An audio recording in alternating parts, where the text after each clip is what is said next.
এই সংসারে যখনই দুজন মানুষ একত্রিত হয়ে কোনো সমস্যার বিষয়ে আলোচনা করেন, তখন হয় সবার শেষে কোনো না কোনো সমাধান বের করেন বা কোনো না কোনো বিবাদ করেন।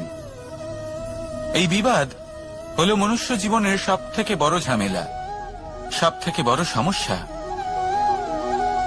ভেবে দেখুন, এই বিবাদ কেন হয়? তখনই হয় যখন বার্তালাপ ঠিকমতো হয় না। আর বার্তালাপ ঠিকমতো কেন হয় না? কারণ বেশিরভাগ সময় মানুষ একটাই ভুল করে বসে। সামনের মানুষের কথা শোনেন, কিন্তু তার উত্তর দেবার জন্য, তার কথার মর্ম বোঝার জন্য নয়। কিন্তু যেদিন থেকে, যে মুহূর্ত থেকে আপনি এটা শিখতে শুরু করে দেবেন যে আমি অপরের কথা শুনব, কিন্তু সেটা বোঝার জন্য, তাকে উল্টে জবাব দেবার জন্য নয়, সেদিন থেকেই বিবাদের সমাপ্তি ঘটবে আর বার্তালাপ স্পষ্ট হয়ে যাবে।